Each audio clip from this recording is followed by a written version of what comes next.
Everyone welcome back to the channel. ये video जो है वो दो सेक्शंस में डिवाइडेड है। द फर्स्ट सेक्शन इज जहाँ पे हम बात करते हैं कि कल किस तरह से निफ्टी को हम ट्रेड कर सकते हैं।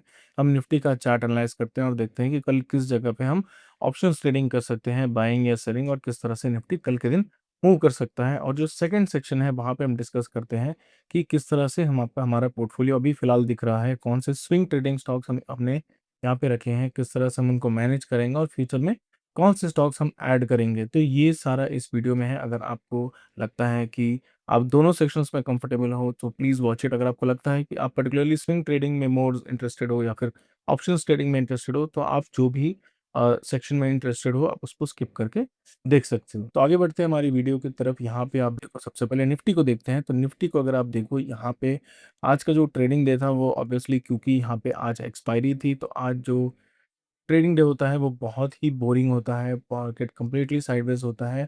बहुत ही कम दिनों में, मतलब 2-3 या 1 आउट ऑफ 5 जो एक्सपायरी होती है वहाँ पे निफ्टी ट्रेंडिंग होता है। बता मोस्टली एक्सपायरी में एक साइडवेज मार्केट ही दिखता है। अगर मैं आपको एक क्विक बार रिप्ले दिखाऊं कि किस तरह से आज का मार्केट था, तो यहाँ पे अगर हम देखोगे तो यहाँ से हम स्टार्ट करेंगे। तो यहाँ पे अगर आप देखोगे किस तरह से मार्केट मूव किया, तो मार्केट कंप्लीटली साइडवेज मूव करता है। आप देखो धीरे धीरे करके मार्केट यहाँ पे मूव कर रहा था और एक ही पर्टिकुलर एरिया में था। यहाँ पे कोई भी ब्रेकआउट हमें देखने को नहीं मिला। अगर आप थोड़ा सा पीछे जाओगे, बट दैट इज फाइन। यहाँ पे I am experimenting something, but it is fine. यहाँ पे अगर आप देखो, let's kill this, let's go back. यहाँ पे हम फिर से अगर हम स्टार्ट करें, यहाँ पे अगर हम स्टार्ट करें तो यहाँ से अगर आप देखो मार्केट में धीरे धीरे करके कंटिन्यूसली एक साइडवेज मार्केट था। मार्केट कहीं नहीं जा रहा था, मार्केट कंटिन्यूसली उसी एरिया में घूम रहा था। लेकिन अगर आप एक ऑप्शन ट्रेडर हो तो यहाँ पे आप देख सकते हो कि इस एरिया में आपको ज़रूर एक अपॉर्चुनिटी दिख रही होगी कि यहाँ से हो सकता है कि मार्केट ऊपर की तरफ निकले। और जिस तरह से ये कैंडल बना है तो यहाँ से एक मार्केट ऊपर की तरफ निकले, लेकिन वैसा होगा नहीं। आप देखो किस तरह से मार्केट आपको ट्रैप करेगा और यहाँ से धीरे धीरे करके आप देखो मार्केट में किस तरह से आपको ट्रैप किया है। यहाँ से कंटिन्यूसली आप देखो मार्केट साइडवेज मूव कर रहा है और कंटिन्यूसली यहाँ पे भी आप देखो, यहाँ पे I think around somewhere around 11, 10:30, 11 बजे आपको तो यहाँ पे मार्केट कंटिन्यूसली यहाँ पे ब्रेकआउट दे चुका है। आज का जो डे में जो जोन था जिसमें जो ट्रेड कर रहा था उसको ब्रेकआउट दे के कैंडल भी क्लोज किया है, लेकिन फिर भी मार्केट में यहाँ पे ब्रेकआउट देखने को नहीं मिला। मार्केट फिर से वापस क्रैश कर जाएगा। तो ये एक्सपायरी डे में होता है, इसीलिए एक्सपायरी डे में मैं ट्रेड बहुत कम करता हूँ। ऑप्शंस बाइंग में ज़्यादा करता नहीं है। अगर बाई भी करता हूँ तो नेक्स्ट वीक ऑप्शन बाई करता हूँ। तो भी देखते हैं किस तरह से हमारा कल का ट्रेड होगा। तो यहाँ पे अगर आप देखो मार्केट एक हायर साइड क्लोज हुआ है। यहाँ पे जो क्लोजिंग निफ्टी ने दी है वो हायर साइड दी है। तो कल हम एक्सपेक्ट कर सकते हैं कि अच्छा गैप अप हमें देखने को मिलेगा, क्योंकि यहाँ पे मार्केट में कंटिन्यूसली मार्केट इस तरफ मूव किया और यहाँ पे मार्केट ने होल्ड किया अपने आप को। तो होल्ड करने से क्या होता है कि मार्केट में बहुत अच्छी रिकवरी देखने को मिलती है। स्पेशली अभी अगर आप देखो तो जिस तरह से सेलिंग आई है पास्ट मंथ्स में, तो यहाँ पे रिकवरी जो है वो बहुत स्लो है, because that is how it recovers. यहाँ पे कोविड वाला जो रिकवरी था वो मुझे नहीं लगता फिलहाल अभी होगा। अभी फिलहाल धीरे धीरे करके मार्केट रिकवरी करेगा और वहाँ पे जो है आपका पेशेंस रखना होगा। ऐसा नहीं है कि मार्केट बहुत नीचे गिर गया है तो कंटिन्यूसली मार्केट एक वी शेप रिकवरी कर जाएगा, यहाँ पे आप ब्रेकआउट मिलेगा और आप यहाँ पे बाई करोगे और आप लाखों कमा लोगे। तो ये परसेप्शन जो है अपने दिमाग से निकाल दीजिए कि कोविड की तरह रिकवरी आएगी। यहाँ धीरे धीरे करके मार्केट में रिकवरी आएगा, हो सकता है कि थोड़ा टाइम भी लगे। तो यहाँ पे कल अगर मार्केट 24,000 के ऊपर खुलता है कहीं भी, तो यहाँ पे 24,000 हमारा एक सपोर्ट जोन बनेगा।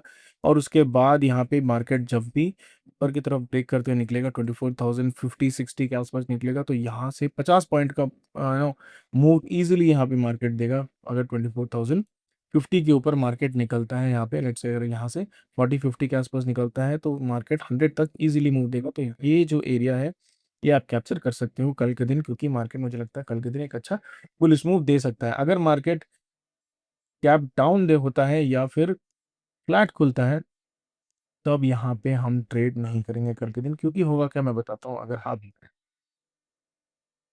3 मिनट चार्ट में देखो तो मार्केट कंटिन्यूसली ऊपर की तरफ है और वहाँ पे let me clear this line। Market ऊपर की तरफ है और यहाँ पे एक अच्छा ट्रेड हमें देखने को मिल रहा है। देखो इस तरह से यहाँ पे एक ब्रेकआउट देखने को मिल रहा है, तो सूनर और लेटर मार्केट जब नीचे भी जाएगा तो यहाँ से फिर से रिकवरी आ जाएगी और मार्केट ऊपर की तरफ निकलेगा। तो यहाँ पे ये गलती मत करिएगा कि आप मार्केट को थोड़ा-सा देखा कि मार्केट नीचे की तरफ मूव कर रहा है और यहाँ पे हम सेल करके बैठ गए और एक्सपेक्ट कर रहे हैं कि 23,000 आ जाए। तो यहाँ पे वो नहीं होने वाला मार्केट में, क्योंकि एक अच्छी पैटर्न बना के रखा है। मार्केट फिलहाल रेजिस्टेंस ले रहा है 24,000 पे, कि 24,000 एक बार हिट किया, फिर ये दूसरी बार हिट किया और यहीं पे मार्केट यहीं पे मूव कर रहा है। तो यहाँ से अगर ये निकलेगा तो एक अच्छा मूव हमें देखने को मिलेगा। हो सकता है कि हमें यहाँ पे 24,800 हो सकता है कि हमें यहाँ पे 500-600 पॉइंट का मूव दिख जाए। कल के दिन नहीं, आने वाले समय में धीरे-धीरे करके यहाँ पे हमें देखने को मिले। अर्ली चार्ट पे देखो तो इस तरह से मार्केट आपको दिखेगा। मार्केट अब अर्ली चार्ट पे देखते हैं, तो अर्ली चार्ट पे अगर आप देखो तो मार्केट यहाँ पे कंटिन्यूअसली ऊपर जाने की कोशिश कर रहा है और जो नेक्स्ट रेजिस्टेंस है वो अराउंड 24,500 के आसपास है। तो यहाँ से अगर मार्केट ऊपर की तरफ निकलता है तो ये जो एरिया है यहाँ टच कर सकता है। 3-4 दिन 5 दिन लगेंगे इस तरह से। अगर आप देखो यहाँ पे जिस तरह मूव किया है, तो सिमिलरली यहाँ पे भी मूव करके आपको एक अच्छा प्रॉफिट मिलेगा। लेकिन you have to be patience. यहाँ पे धीरे-धीरे करके मार्केट मूव करेगा। ऐसा नहीं कि एक दिन में सारा पैसा आप डबल कर लोगे। तो धीरे-धीरे करके हम देखेंगे कि मार्केट किस तरह से प्रोग्रेस करेगा, उसी हिसाब से हम ट्रेड करेंगे। अगर यहाँ पे कल के दिन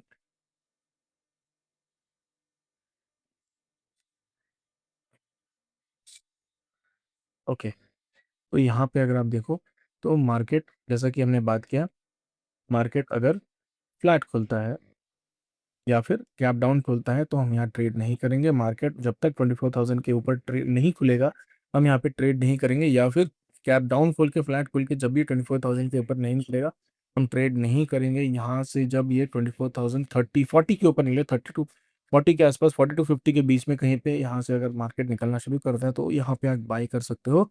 और 100 के आसपास आपका एक स्टॉप टारगेट होगा। तो यहाँ पे जो है 50 पॉइंट्स का मूव आप कैप्चर कर सकते हो। 24,000 एक बहुत ही अच्छा बेस है। तो यहाँ से जब मार्केट निकलेगा तो बहुत एग्रेसिव निकलेगा। हो सकता है कि 150-200 तक भी मार्केट चला जाए, कोई प्रॉब्लम नहीं है। लेकिन हमने बहुत कंजर्वेटिव टारगेट ले गए हैं। 1:3 टारगेट लेकर चलेंगे। अगर आप 60-70 पॉइंट्स का टारगेट ले रहे हो तो 20-30 पॉइंट्स का स्टॉप लॉस रखिएगा। ज़्यादा स्टॉप लॉस मत रखिएगा। तो 2-3 ट्रेड आपको देखने को मिलेंगे, तब भी आपका जो लॉस है वो ज़ीरो होगा। लेकिन आप बहुत बड़ा स्टॉप लॉस रखते हैं, हो सकता है कि मार्केट बार-बार उसको हिट करे और आपका लॉस बढ़ जाए। So plan is clear. यहाँ पे गैप डाउन कोई ट्रेड नहीं करेंगे, फ्लैट में कोई ट्रेड नहीं करेंगे अनलेस अनली अंटिल 24,000 के ऊपर निकलता है। तो कल के दिन हम वेट करेंगे कि मार्केट में एक बुलिशनेस हमें देखने को मिले, तभी हम ट्रेड करेंगे। तो चलिए बढ़ते हैं हमें हमारे सेकंड सेक्शन के पास, जो है हमारा स्विंग ट्रेडिंग का सेक्शन। तो अगर आप देखो स्विंग ट्रेडिंग में यहाँ पे लेट मी ज़ूम इट, या स्विंग ट्रेडिंग के लिए अगर आप देखो जो स्टॉक्स अभी फिलहाल लिए हैं, इन स्टॉक्स में थोड़ा प्रॉफिट थोड़ा लॉस हो रहा है। टोटल जो हमारा प्रॉफिट है वो अराउंड 3.6% मेरे ओवरऑल पोर्टफोलियो में, और इसमें सबसे ज़्यादा प्रॉफिट है वो समवेयर अराउंड डिक्सॉन में है और टाटा मोटर्स में है। तो दोनों अब देखो फिलहाल अच्छा परफॉर्म कर रहे हैं। Even grow was performing very good. कल अगर आप देखो अराउंड 9-10% का प्रॉफिट था, लेकिन आज ग्रो में एक सेलिंग हमें देखने को मिली है। मुझे नहीं पता क्यों देखने को मिली है, बट एक आज एक सेलिंग देखने को मिली है। हमारा जो टारगेट है वो 217 का है। 17 पॉइंट्स यहाँ से जब ये बढ़ेगा तो हम ग्रो को निकाल देंगे। तो जनरली 1:3 का रेशियो हम लेके चलते हैं, मैं लेकर चलता हूँ, which is around 5,000 of loss और 15,000 ऑफ प्रॉफिट। यहाँ पे आप देखो मोस्टली मैं ट्राई करता हूँ कि 1 लाख के आसपास ही लगाऊं, लेकिन जब जो स्टॉक ज़्यादा वॉलेटाइल होता है या फिर छोटे मार्केट कैप का होता है, कोई ज़्यादा वॉलेटाइल होता है, तो स्टॉक जो ज़्यादा वॉलेटाइल होता है मैं ट्राई करता हूँ कि उनमें कम कैपिटल ऐड करूँ, ताकि जो मेरा लॉस लिमिट है 5,000 का, वो रीच होने में टाइम लगे। जैसे फॉर एग्जांपल भारत कोल को अगर आप देखो, भारत कोल बहुत ही वॉलेटाइल स्टॉक है। यहाँ पे 2-3 रुपये में भारत कोल एक दिन में आराम से बढ़ता है। यहाँ पे अगर आप देखो आवर चैट पॉइंट्स, यहाँ पे आप देखो तो भारत कोल में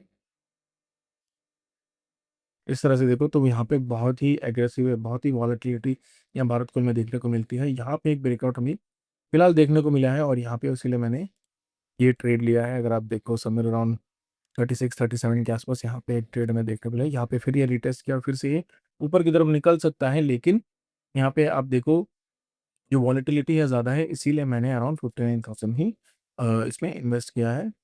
ज़्यादा मैं इन्वेस्ट नहीं इसलिए नहीं कर रहा हूँ, लेकिन अगर आप देखो स्टॉक्स लाइक अपोलो हॉस्पिटल, एक क्योंकि ये एक स्टेबल स्टॉक है, यहाँ पे ज़्यादा प्रॉब्लम नहीं होती है और जो है मूवमेंट भी है, जो कम आता है, उसीलिए मैंने बड़ा कैपिटल इन्वेस्ट किया। बड़ा capital in the sense 1 lakh के आसपास इन्वेस्ट किया, केपीआई टेक, आईपीएस के आसपास में 1-1 लाख रुपए के आसपास में मैंने डाला है, क्योंकि यहाँ पे वॉलेटिलिटी जो है, वो थोड़ी कंट्रोल्ड है। कैनरा बैंक ले लो, तो यहाँ पे अगर आप देखो तो ये एक दिन में कुछ एनालाइज़ करना नहीं होगा और ये कोई भी स्टॉक आप यहाँ पे जो मैं डिस्प्ले कर रहा हूँ या जिस तरह हम बात करेंगे, कोई भी स्टॉक आपकी बाइंग या सेलिंग के लिए नहीं होगी, रिकमेंडेशन नहीं होगी, क्योंकि यहाँ पे जिस माइंडसेट से मैंने लिया है, वो बहुत इंपॉर्टेंट है रादर देन द स्टॉक। यहाँ पे हज़ारों स्टॉक हैं अगर आप देखो मार्केट में, लेकिन जब तक आप अपना रिसर्च नहीं करते हो किसी भी स्टॉक में लेने के पहले, तो आपको कभी भी वो कॉन्फिडेंस नहीं आएगा। फॉर एग्ज़ाम्पल आप ग्रो को देखो, ग्रो में आप देखो जिस तरह से मार्केट मूव कर रहा है, तो यहाँ पे मैंने इसलिए लिया था क्योंकि एक रीटेस्ट आया था इस एरिया पे, एक बहुत अच्छा बाई था, लेकिन मैंने थोड़ा वेट किया और उसके बाद लिया। इवन डिक्सन टेक्नोलॉजीज़ अगर आप देखो यहाँ पे, जिस तरह से मार्केट मूव कर रहा था, मुझे लगा कि एक डिक्सन टेक्नोलॉजी में एक अच्छा मूव यहाँ पे एक्सपेक्टेड है। मैं एक्सपेक्ट कर रहा था कि और जल्दी मूव आए, लेकिन यहाँ पे हुआ नहीं। यहाँ पे इस तरह का एक ब्रेकआउट मुझे देखने को मिला, इसीलिए मैंने ये स्टॉक लिया है। तो इस तरह के पैटर्न्स आपको आइडेंटिफ़ाई करने होंगे। आपको धीरे-धीरे करके पैटर्न्स आइडेंटिफ़ाई करने होंगे। I mostly trade on breakout patterns यहाँ पे। जब भी मार्केट ब्रेकआउट देता है, मैं ब्रेकआउट पैटर्न्स पे ही ट्रेड करता हूँ। बहुत सारे लोग 52 हाई ब्रेकआउट पे वे ट्रेड करते हैं। मैं बहुत सारे स्टॉक जब नीचे गिर जाते हैं, मोस्टली आईपीओ स्टॉक्स, मैं आईपीओ स्टॉक्स पे ज़्यादा ध्यान देता हूँ। फिलहाल अभी देखो तो आईपीओ स्टॉक्स कम हैं, लेकिन I have traded a lot of stocks during the past months.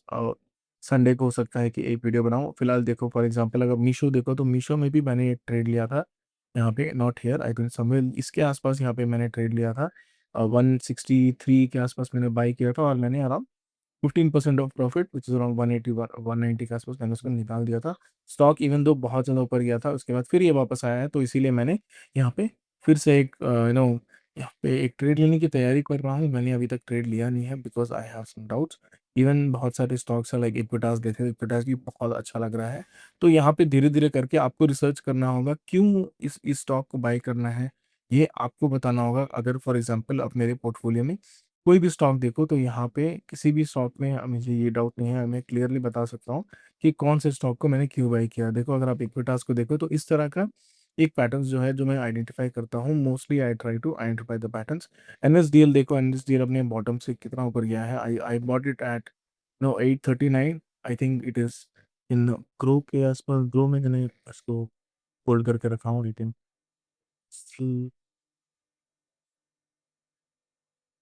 या I think I bought it eight 6 buying price is 838, सो 838 पे मैंने इसको बाय किया था यहाँ पे।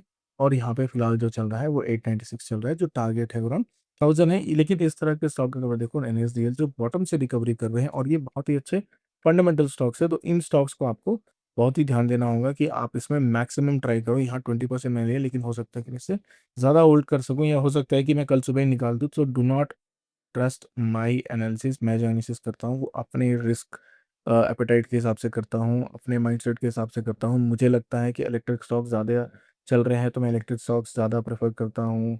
मैं एनर्जी स्टॉक ज़्यादा प्रेफर करता हूँ, या फिर मैं मेडिकल प्रेफर करूँ, या जो भी है अपने हिसाब से आप कर सकते हो। धीरे-धीरे आपको अपना एक कॉन्फिडेंस लेवल बनाना होगा, तो धीरे-धीरे हम ये डिस्कस करेंगे कि किस तरह से आप वो कर सकते हो, किस तरह से आप स्टॉक्स आइडेंटिफ़ाई कर सकते हो, किस तरह से आप नो गेस नहीं करना है कि क्या वो स्टॉक परफ़ॉर्म करेगा, नहीं करेगा। वो माइंडसेट आपको बहुत इम्पोर्टेंट है। आपको स्टॉक बाय करना है, 5000 में एग्ज़िट करना है, 15000 में आपको प्रॉफ़िट बुक करना है।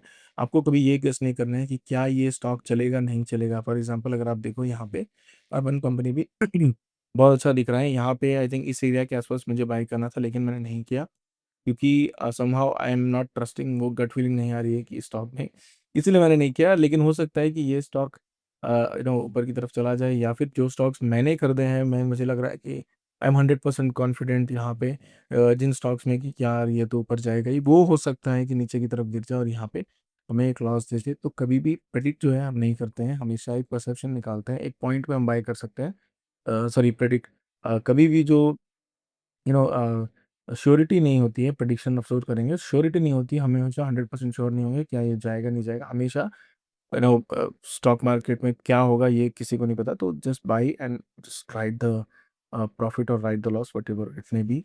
तो ट्राई करिएगा कि वो परसेप्शन बनाएँ। धीरे-धीरे करके हम डिस्कस करेंगे, आप देखोगे किस तरह से पोर्टफोलियो चेंज होगा मेरा। ये जो पोर्टफोलियो आपको दिख रहा है आपके सामने, तो किस तरह से ये चेंज होगा, किस तरह से एक माइंडसेट आप प्रिपेयर कर सकते हो स्विंग ट्रेडिंग के लिए एंड ऑल्सो स्टॉक ट्रेडिंग के लिए। यहाँ पे ज़रूरी नहीं कि आप एक ही करो या 2 करो, आप कुछ भी कर सकते हो, यहाँ पे कोई रिस्ट्रिक्शन नहीं होता। लोग क्या करते हैं, बहुत बार ट्राई करते हैं कि सिर्फ़ मैं निफ्टी को ट्रेड करूँ या फिर सिर्फ़ सिर्फ़ स्विंग ट्रेडिंग करूँ। ऐसा नहीं होता है, आप जिस तरह से आप ट्रेड करना इम्पोर्टेंट है, आप कुछ भी ट्रेड करो। लोग तो ऑरेंज जूस भी ट्रेड करते हैं, कुछ-कुछ मार्केट्स में लोग रुपी ट्रेड करते हैं, डॉलर ट्रेड करते हैं, यूरो ट्रेड करते हैं, गोल्ड ट्रेड करते हैं, कुछ भी ट्रेड करते हैं। तो ट्रेडिंग इज़ इम्पोर्टेंट, पैसा बनाना ज़्यादा इम्पोर्टेंट है और उस पैसे को बनाने के लिए जो माइंडसेट चाहिए वो ज़्यादा इम्पोर्टेंट है। सो स्लोली अगर आप ये सब सीखना चाहते हो, अगर आप ये जर्नी मेरे साथ करना चाहते हो तो सब्सक्राइब टू द चैनल। यहाँ पे धीरे-धीरे करके हम इन सारे में डिस्कस करेंगे। So that is all for the video today. अगर आपको इस तरह का कंटेंट अच्छा लगता है तो please do subscribe to the channel. Thank you.